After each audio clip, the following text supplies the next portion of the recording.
석 달 후에 우리가 그 섬에서 겨울을 날 알렉산드리아 배를 타고 떠나니 그 배의 머리 장승은 디오스구로라. 수라구사에 대고 사흘을 있다가 거기서 들러가서 네게온에 이르러 하루를 지낸 후 남풍이 일어나므로 이튿날 보디올에 이르러 거기서 형제들을 만나 그들의 청함을 받아 이래를 함께 머무니라. 그래서 우리는 이와 같이 노마로 가니라. 그곳 형제들이 우리 소식을 듣고 암비오 광장에 트레이스 타르베까지 맞으러 오니 바울이 그들을 보고 하나님께 감사하고 담대한 마음을 얻으니라. 아멘. 서로 인사합시다. 참 잘 오셨습니다. 은혜 받고 가세요. 오늘 이 말씀을 가지고 동행이라고 하는 그런 말씀의 제목을 함께 말씀을 나눠보려고 합니다.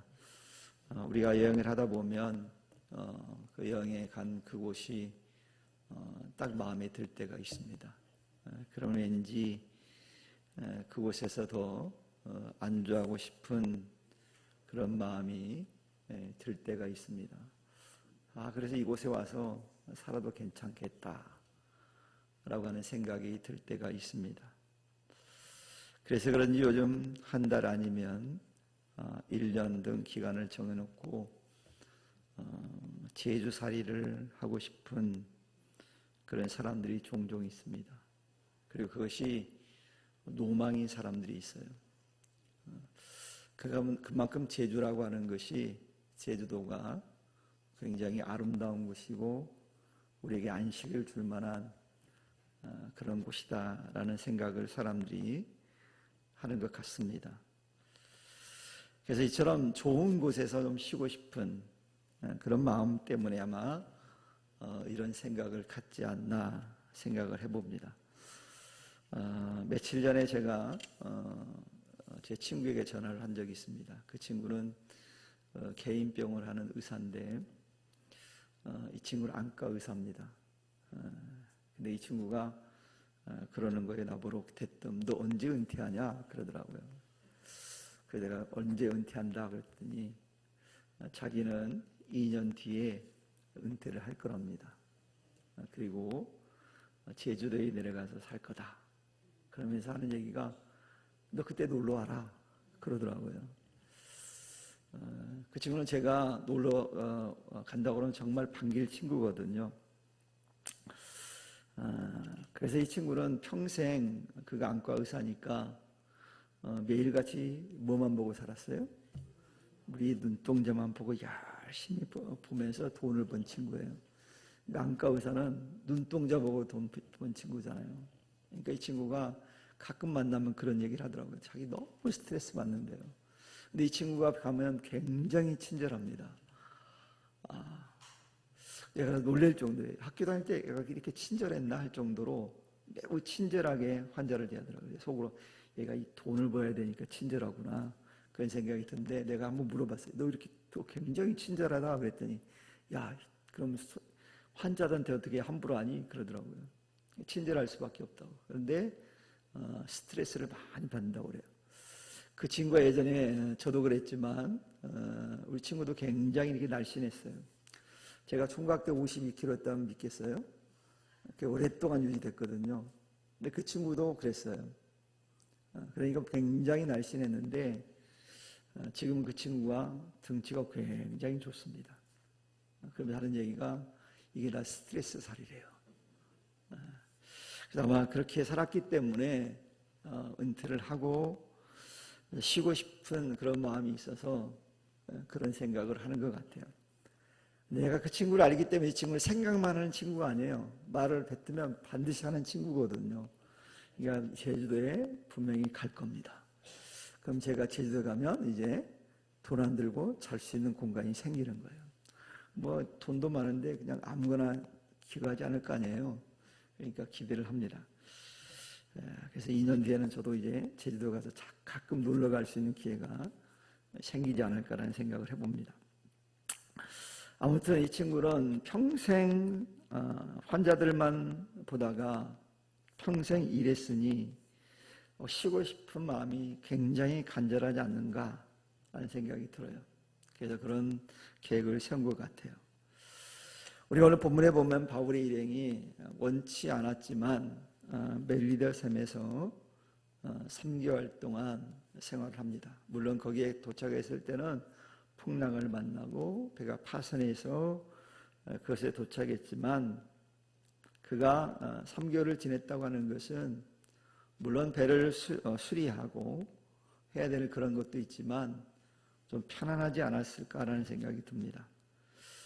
그리고 그런 생활 가운데서 이제 생활을 마치고 그것을 떠나는 모습에 관한 기록이 오늘 본문의 내용입니다. 아마 이 바울과 바울의 이런 멜리데 섬에 있으면서 하나님의 놀라운 은혜, 하나님의 살아계심을 매 순간 체험했거든요. 그러니까 3개월 동안 아주 자유롭게 평화롭게 지낸 곳이 이 멜리데 섬이었습니다. 우리가 잘 알다시피 바울은 세세의 신분으로 지금 로마를 가고 있는데 굉장히 자유스럽습니다. 그러니까 제수로서는 자유스러울 수 없을 만큼 그가 자유롭거든요. 그 이유가 뭐겠습니까? 하나님의 은혜와 축복이 그곳 가운데 임했기 때문에 그게 가능한 거예요. 바울에게만 임한 것이 아니라 바울과 함께했던 모든 사람들에게 그런 은혜가 있었기 때문에 가능했다는 것이에요. 그런데 그런 곳을 이제 떠나게 되었습니다. 그것에 대해서 오늘 11절은 뭐라고 말씀하고 있냐면 석 달 후에 우리가 그 섬에서 겨울을 난 알렉산드리아 배를 타고 떠나니 그 배의 머리 장식은 디오스구로라라고 소개를 하고 있습니다. 하나님께서 바울과 그의 일행에게 석 달간 안식할 수 있는 그 시간과 장소를 제공해 주셨습니다. 그리고 충분히 안식을 누린 바울의 일행은 다시 로마를 향해서 떠나게 되었다는 거예요. 이걸 통해 임시거처는 영원한 안식처가 아니기 때문에 임시거처는 반드시 떠나야 되는 것이 임시거처입니다. 임시거처를 머물기를 원한다면 자신의 꿈을 포기하는 것과 다름이 없거든요. 임시거처니까 떠나가야 돼요. 성경에 보면 창세기에 결혼에 대해서 하나님 말씀하시면서 자녀들이 부모를 떠나야 된다고 그러거든요. 저는 그래서 이 자녀들이 이 땅에 태어나서 어느 정도 자라는 데까지는 임시거처라고 생각합니다. 반드시 떠나야 돼요. 그러니까 여러분 내보내세요. 막 자녀 붙들고 있으면 무슨 일만 생깁니까? 열받을 일만 생겨요. 그러니까 빨리 떠나보낼수록 도움이 됩니다. 그래서 독립시켜줘야 돼요. 분리해야 돼요. 어떤 부모들은 자녀에 대해서 분리불안을 자기가 겪는 분들이 있어요. 자녀가 떨어질까봐. 또 어떤 자녀는 부모라 떨어질까봐 분리불안을 느끼는 경우가 있거든요. 그래서 떠나야 되는 거예요. 떠나야 혼자 살 수 있거든요. 또 떠나야 한 가정을 이룰 수 있거든요. 안 떠나니까 자꾸 문제가 생기는 거거든요. 임시거처는 오래 기간하는 곳이 아니에요. 잠시 잠깐 어느 기간 동안만 머물러 있는 곳이 임시거처입니다. 자기의 꿈을 이루기 위해서는 임시거처를 떠나야 되거든요.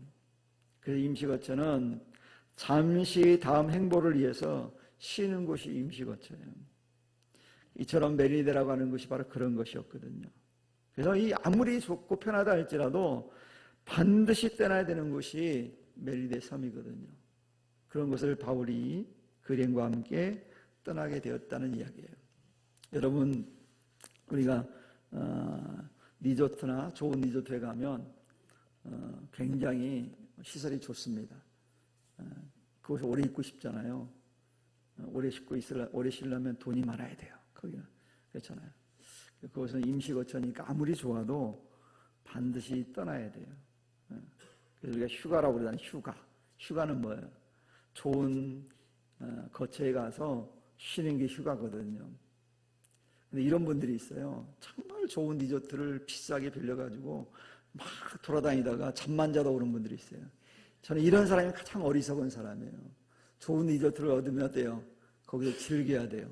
시설이 좋거든요. 뭐 수영장도 가고 헬스장도 가고 또 그것을 제공하는 것들이 많거든요. 그 제공하는 걸 누려야 되는데 우리나라 사람들은 막 돌아다니는 걸 좋아해가지고 리조트를 좋은 거였고 즐기지를 못하고 와요. 어리석은 거거든요. 여러분들 돌아다니는 좋아하는 분들은 절대 호텔을 좋은 데 얻으면 안 됩니다. 잠만 잘 곳만 얻어야 돼요. 그래야 손해본 느낌이 안 들 거거든요.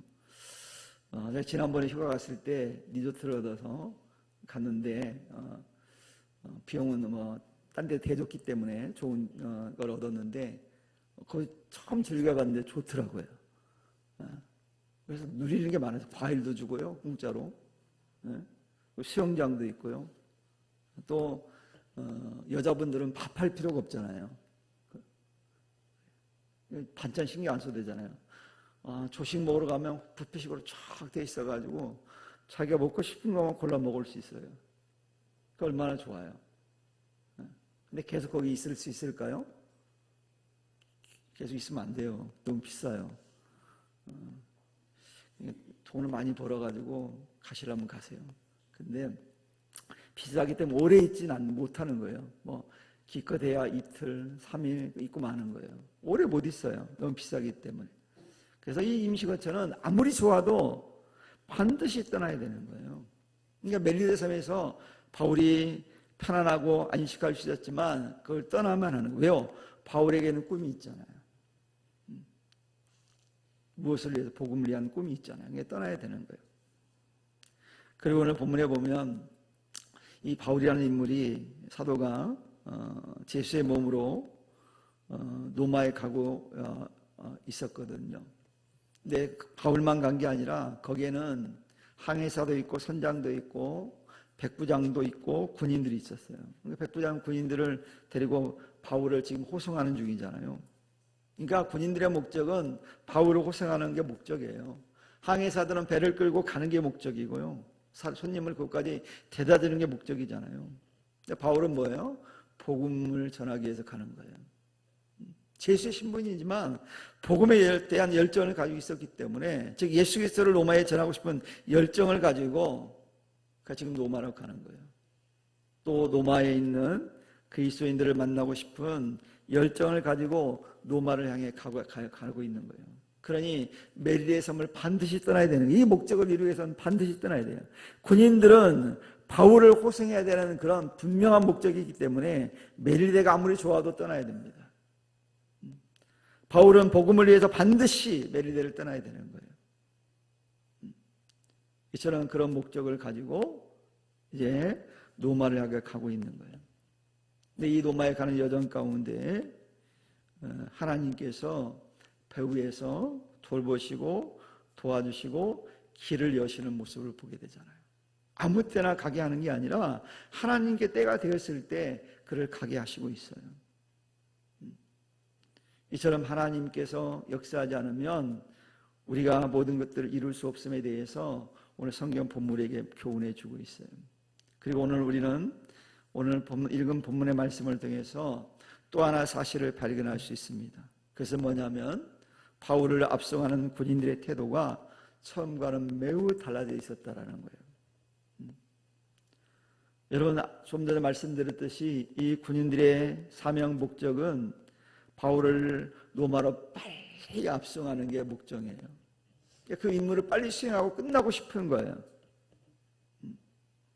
하지만 그들이 서둘러 진행하지 않고 있어요.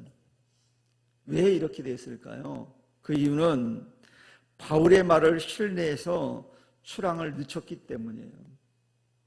여러분, 상식적으로 생각해 보세요. 군인이 제수의 말을 듣는다? 쉽지 않아요. 어떻게 그래요? 논리 안 맞잖아요. 그런데 오늘 본문에 등장하는 군인은, 백부장은 바울의 말을 신뢰해서 출항을 늦추고 있는 거예요.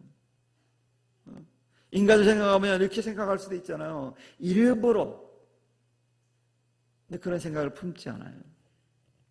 바울이 그들에게 분명히 얘기했거든. 출항하기에 적당한 시기가 아니라고 바울이 얘기했거든. 그 말을 믿고 있어요, 지금.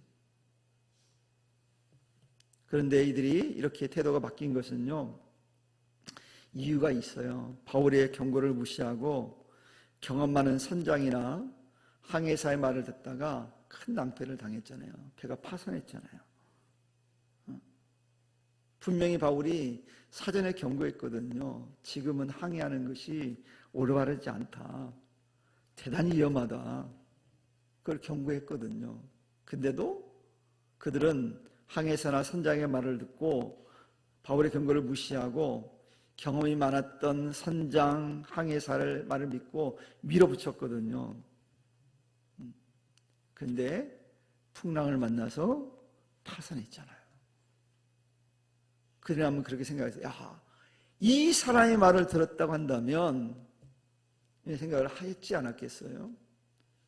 그러니 그런 어려움과 위험을 경험하고 난 그들은 바울의 경고의 말을 절대 무시할 수 없는 거예요. 그걸 깨달은 거죠. 정말 비싼 대가를 치른 거예요. 그리고 난 다음에 비로소 깨달은 거예요. 여러분, 정말 어리석은 사람이 어떤 사람인지 아십니까? 꼭 대가를 치러봐야 아는 사람들이 있어요. 사전에 깨달으면 얼마나 좋겠습니까? 근데 못 깨달아요. 선배들이 얘기해 주거든요. 야, 그렇게 하면 안 돼. 문제 생겨. 남자분들은 여자분들 군대 얘기하는 거, 남자들이 하는 거 되게 싫어하잖아요. 근데 군인들이 늘 하는 얘기가 뭐냐면, 고참들의 말은 들어야 된다. 내 생각이 아니더라도 고참들이 얘기하면 그 말을 들으면 문제가 안 생긴다. 그런 생각을 나중에 경험해요. 그런 얘기 많이 하잖아요. 그거 굉장히 중요하거든요. 면접 경험했기 때문에 그 길을 오고 있는 후배들에게 얘기해 주는 건 필요 없는 얘기를 해주는 게 아니거든요. 근데 꼭 문제가 생기고 난 다음에 깨닫고 나서 믿는 경우가 있거든요. 여러분, 우리는 오늘 이 장면을 보면서 우리가 깨닫는 게 하나 있습니다. 뭐냐면 때로는 전문적인 지식보다 더 중요한 것이 있다는 거예요. 근데 대부분 사람들은 전문적인 지식을 가지고 있는 사람들의 말을 더 신뢰해요. 누구보다도, 믿어도 하나님보다는, 성령님보다는 사람의 말을, 경험 있는 사람의 말을 더 신뢰하잖아요. 열심히 기도도 하고 찬송도 하고 예배도 드리는데 성령께 말씀해 주셨는데도 불구하고 사람의 말을 더 신뢰하는 경우가 있어요. 근데 믿음의 사람은 어때요? 사람의 말보다는 성령님의 음성에 귀 기울여야 돼요. 바울이 그들에게 해준 경고는 바울의 개인적인 얘기가 아니었잖아요. 바울의 생각이 아니었잖아요. 성령께 말씀하신 대로 바울이 전했을 뿐이에요. 우리 이런 모습을 보면서 우리 믿음의 사람들이 추구해야 될 것은 경험보다 성령님의 음성, 즉 하나님의 말씀에 기초해야 된다는 사실을 우리 깨닫게 되어져요. 이 신뢰가 성경에 많이 나와요. 특히 누가복음 5장에 보면 베드로가 주님을 만나는 장면이 성경에 나옵니다. 근데 베드로가요, 그의 동료들과 함께 뭐 하고 있었냐면 밤새도록 고기를 잡고 있었어요. 직업이 뭡니까? 어부잖아요. 그러니까 고기 잡는 데 전문가야. 혹시 여러분들 중에 낚시 좋아하는 분이 있어요? 저 낚시를 별로 좋아하지 않습니다. 좋아하지 않는 이유가 있어요. 저 낚시를 몇 번 가봤는데요, 제 평생에 제가 낚시 가가지고 고기 한 마리도 못 잡았어요. 이런 일이 벌어질 수 있을까요? 옆에 이게 낚싯대를 던지는 친구를, 그 친구는 잘 잡더라고. 막 던지면 올라와요. 옆에서. 똑같은 자리에, 똑같은 자리. 이 고기도 사람 차별하나 봐요. 제가 그래서 고기가 멍청하지 않다 생각이 들었어요. 이 친구는 낚시를 많이 경험한 사람이고 저는 별로 안 했잖아요. 방법이 있나 봐요. 저는 입질도 안 하더라고요. 입질이라도 하면 제가 좀 위로를 삼을 텐데 입질을 하지를 않아요. 뭐 그런 경우가 있을까요? 그래서 제가 낚시를 그래서 좋아하지 않습니다. 경험을 못해가지고. 그러니까 저는 비전문가예요. 근데 전문가들 어때요? 낚시 잘하더라고요. 그러니까 베드로는 이 어부기 때문에 고기를 잡는 데는 아주 전문가예요. 그런 베드로에게 예수님이 찾아오셨어요. 왜요? 한마디도 못 잡았으니까 밤새 그물질했는데 이 전문가들이 고기를 못 잡았어요. 그런 그들에게 예수님이 찾아오셔서 뭐라고 말씀합니까? 예수님이 이렇게 말씀해요. 깊은 데로 가서 그물을 던져라. 여러분 신뢰 갈까요? 안 갈까요? 인간적으로 안 가죠. 예수님 비전문가예요. 자기들은 전문가란 말이에요. 근데 베드로가 이렇게 얘기해요. 대성나무는 떡잎부터 알아본다고 베드로가 이렇게 얘기해요. 뭐라고 얘기하냐면 선생님 우리들이 밤이 새도록 수고하였으되 잡은 것이 없지만은 잡은 게 없대요. 밤새 수고했는데 제가 낚시가 한 마리도 못 잡은 것처럼 밤새 수고했는데 몇 시간을 수고했는데 한 마리도 못 잡은 거예요. 근데 그 다음이 중요해요. 말씀에 의지하여 내가 그물을 내리리이다.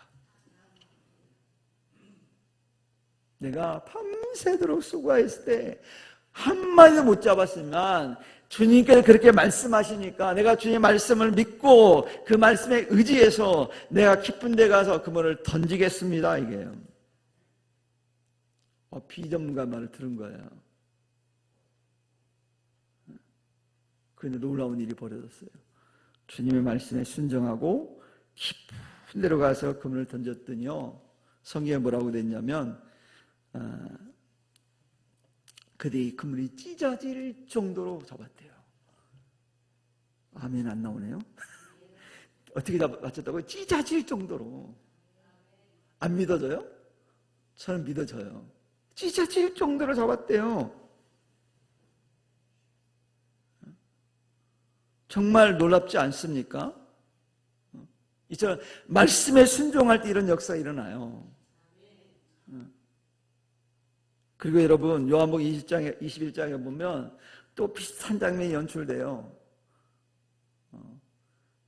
누가복음 5장은요 베드로가 처음 예수님 만날 때고 요한복음 21장에는요 부활하신 예수님을 만날 때예요. 그러니까 이미 베드로가 충분히 예수님이 어떤 분이 경험하고 난 다음에요. 근데 예수님 십자가 지는 순간 베드로가 예수님을 부인하고 도망갔잖아요. 어디로 갔을까요, 여러분? 자기 집으로 갔겠지. 그리고 뭐 했을까요, 또 가서? 또 고기를 잡고 있었겠죠. 고기를 잡고 있는 베드로를 찾아가서 예수님 그러시는 거예요. 베드로야, 배 오른편에다 그물을 던져. 던졌을까요? 안 던졌을까요? 던졌죠.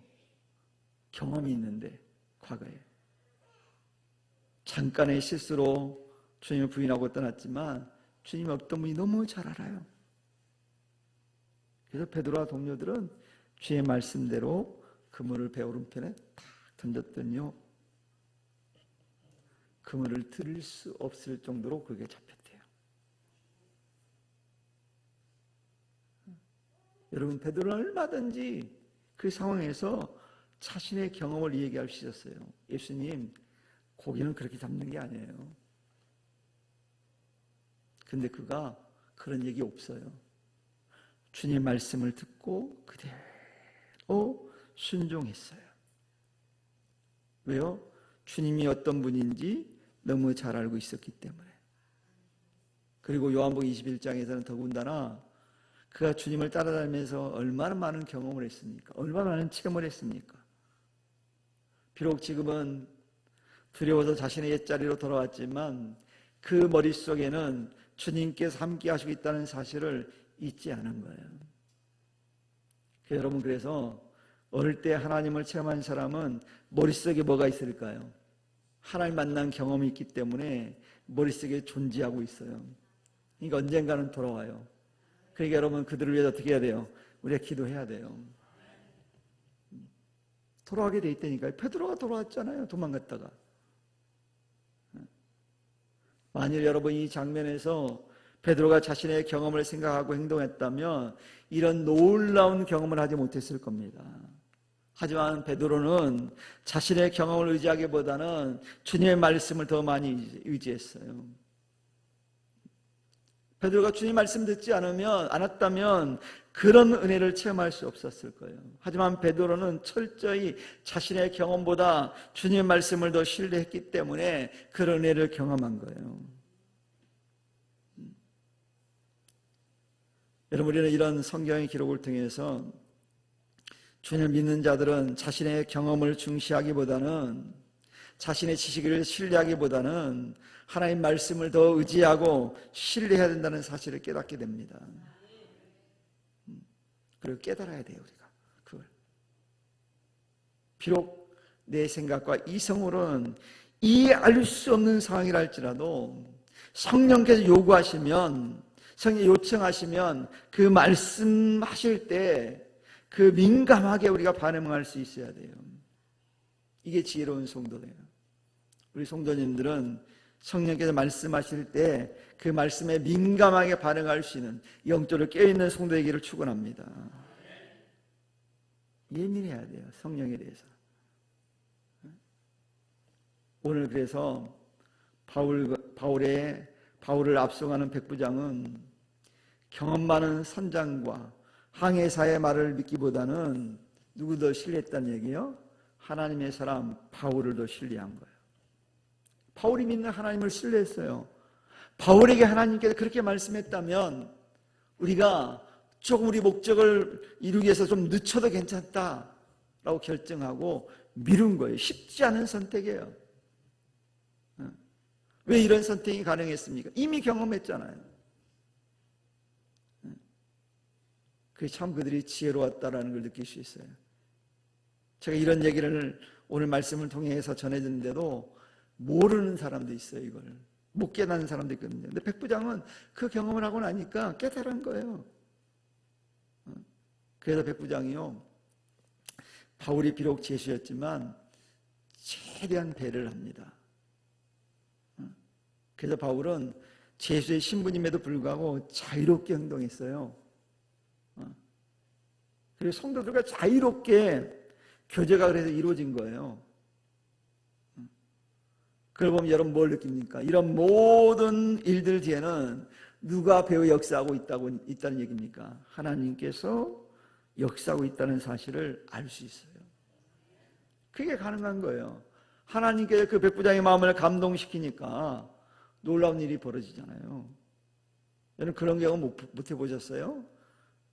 하나님께 내가 가는 길에 믿지 않는 사람들을 감동해서 나의 가는 길을 하나님께서 열어주실 때가 있잖아요. 그래서 하나님이 동의한다는 우리가 발견할 수 있거든요. 그런 은혜를 통해서. 여러분 만약에 백부장이 바울의 말을 신뢰하지 못했다면 그런 배려를 하지 않았을 거예요. 오히려 어떻게 했을까요? 바울 행동 하나하나에 제재를 가했을 거예요. 그러니 이런 일들을 통해서 배후에서 하나님께서 역사하고 계셨다는 걸 알 수 있어요. 아마 이런 일들을 통해서 바울과 함께 항해하고 있는 사람들도 바울의 배후에서 하나님이 계신다는 것을 깨달았을 겁니다. 그리고 모든 것을 이끌어 가신 분이 하나님이라는 사실을 그들 점진적으로 깨닫게 되어진 거예요. 그런 사건들을 통해서. 그러면서 그들은 생각했을 겁니다. 아무리 사람들이 뛰어난 방법과 기술을 가지고 준비해도 하나님께서 역사하지 않으면 우리 인간의 힘으로 어찌할 수 없는 일들이 너무 많다는 것을 그들은 깨닫고 하나님을 의지하는 삶을 살아야 한다는 것을 깨달은 사람도 있었을 거예요. 그래서 바울이 저렇게 사는구나라고 그들은 믿었을 거예요. 여러분 우리도 이런 은혜의 삶을 살아갈 수 있는 성도 되기를 축원합니다. 그리고 바울이요 로마로 가기 위해서 이 보디올이라는 곳에 도착했을 때 거기서 성도들을 만나거든요. 그래서 이 로마 믿음의 형제들이 먼 길을 마다하지 않고 바울을 찾아왔어요. 그리고 바울을 얼마나 환대했는지 몰라요. 아마 로마에 있던 성도들은 바울을 하나님께서 고난 가운데 어떻게 보호하셨는가에 대한 이야기도 분명히 전해 들었을 겁니다. 그래서 그들은 주님의 사도인 바울의 모습을 한번 보기를 원했고 존경의 표시로 그를 맞이하러 왔을 거예요. 사실 바울은 제세 신분으로 왔습니다. 하지만 로마의 믿음의 형제들은 그를 대사나 재판관을 대하듯이 아주 깍듯한 예의를 갖춰서 그를 영접하고 하거든요. 여러분, 누가 감히 제수에게 깍듯이 대하겠습니까? 여러분들이 제수를 만약 만난다면 깍듯이 대하겠어요? 욕하겠죠. 손가락질하고. 근데 바울은 달랐어요. 이걸 보면서 로마의 그리스도인들은 바울을 죄인이라고 부끄러워하기보다는 그를 기꺼이 기쁜 마음으로 맞이했다는 걸 알 수 있어요. 오히려 그들은 이런 상황에서 믿음을 잃지 않고 하나님 영광을 위해서 애쓰는 바울을 더욱더 존경하게 됐다는 거예요. 도대체 일할 수 없는 상황인데도 불구하고 하나님을 위해서 일하는 그의 모습을 보면 얼마나 존경했을까 한번 생각해 보세요. 바울이 이런 로마 그리스도인들의 영접을 받으면서 바울 또한 큰 위로를 받았을 거예요. 이런 모습을 보면서 하나님께서는 바울이 비록 제수의 신분으로 로마에 압송되었지만 그와 동행하고 있다는 사실을 또한 우리가 이런 모습을 통해서 발견할 수 있어요. 그래서 바울은 자신을 영접하게 나온 로마의 그리스도인들을 통해서 마음의 기쁨을 얻는 거예요. 그래서 오늘 말씀 보니까 바울이 하나님께 감사를 드리잖아요. 정말 힘들고 어려울 때 하나님께서 자신을 이루하기 위해서 이런 사람들을 예비해 주신 것에 대해서 그 은혜에 대해서 감사를 하고 있는 거예요. 그래서 여러분, 우리 부평성쌍교회 성도들은 서로 위로자가 돼야 돼요. 서로 기쁨이 되는 존재가 돼야 돼요. 여러분 옆에 우리 성도들이 같이 있다는 건 은혜고 감사거리예요. 불평할 거리가 아니에요. 좀 모자라면 어떻습니까? 좀 더 열심히 안 하면 어떻습니까? 내 곁에 있음에 여러분 감사하기를 축원합니다. 그렇잖아요.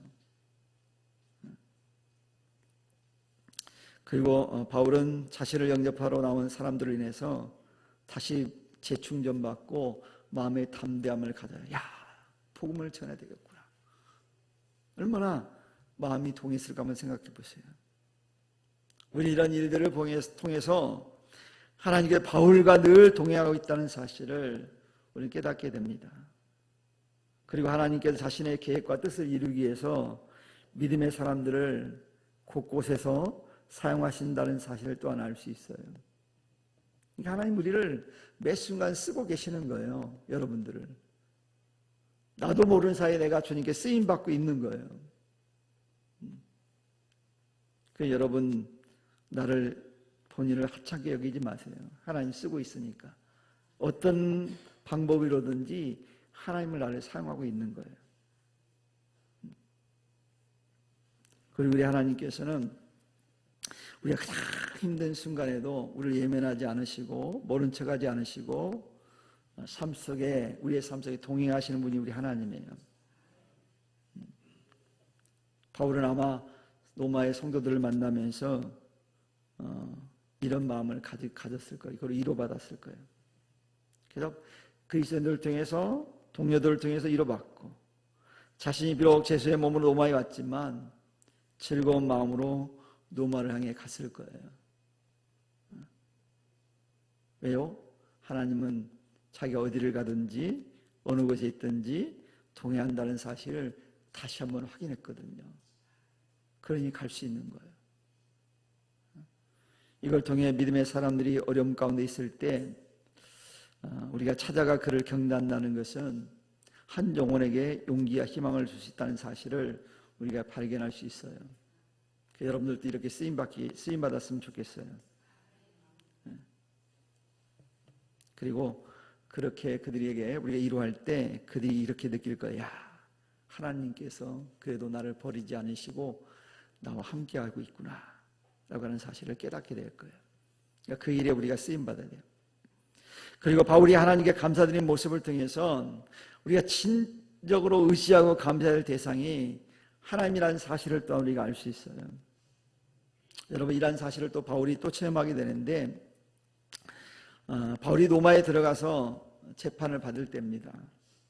바울이 로마에 들어가기 전 그렇게 바울을 뜨겁게 영접했던 사람들, 그를 축복했던 사람들이 후일에 바울을 변호하기 위해 법정에 출두해야 될 상황이 되었을 때입니다. 근데 그들이 어떻게 했냐면 그것을 피하기 위해서 로마로 떠나버려요. 그렇게 바울을 영접했던 사람들이. 여러분, 이 모습을 보고 여러분 어떤 느낌 듭니까? 저는요, 사람에게 받는 위로에는 한계가 있다는 거예요. 사람에게는 한계가 있어요. 그래서 우리에게 진정한 위로자, 우리를 진정 위로할 분은 하나님밖에 없다는 사실을 또 깨닫게 돼요.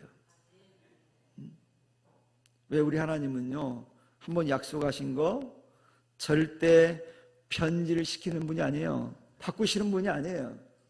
우리는 때로는 약속하고도 우리는 바꾸지만 하나님은 바꾸지 않으십니다. 반드시 지키시는 분이거든요. 여러분, 세상은, 즉 친구들, 나와 가까운 지인들은 우리의 끊임없이 약속을 하지만 자신에게 불리하거나 자기 입장이 곤란하게 될 때 모른 척하는 경우가 많아요. 하지만 우리 하나님은 어떻습니까? 우리가 위기의 순간에 놓였다 하더라도 하나님 결코 우리를 모른 척 하시는 분이 아니에요. 외면하지 않으십니다. 그럼 우리는 이제 이 같은 하나님을 통해서 참된 위로를 경험할 수 있는 복된 성도이기를 축원합니다. 세상은 결정적인 순간에 내 편이 되어주지 않아요. 결정적인 순간 내 편이 안 돼요. 남편들은 어떨까요? 부인은 어떨까요? 결정적인 순간에 내 편인가요? 가장 어리석은 사람은 누구냐면 결정적인 순간에 가족들의 편이 돼주지 않는 사람이에요. 가족들만이라도 믿어줘야 되거든요. 가족이 버리면 더 이상 희망이 없잖아요. 그런데 세상은 그렇지 않는 경우가 많아요. 내 편이 안 되는 경우가 많아요.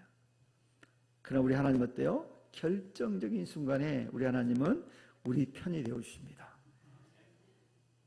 늘 우리와 함께 하실 뿐만 아니라 우리 어디를 가든지 어느 곳에 있든지 동행하시는 분이 하나님이에요. 이런 하나님이 바로 우리가 믿는 하나님이십니다. 그러므로 사랑하는 성도 여러분, 우리 삶 가운데 동행하시는 주님의 은혜를 날마다 체험할 수 있기를 축원합니다. 그리고 오늘 또 주님께서 나와 함께 하신다는 사실을 믿고 전적으로 주님을 의지하는 삶을 살아낼 수 있는 이 부평성산의 모든 성도들 될 수 있기를 주님의 이름을 간절히 축원합니다. 기도합니다. 하나님 감사합니다.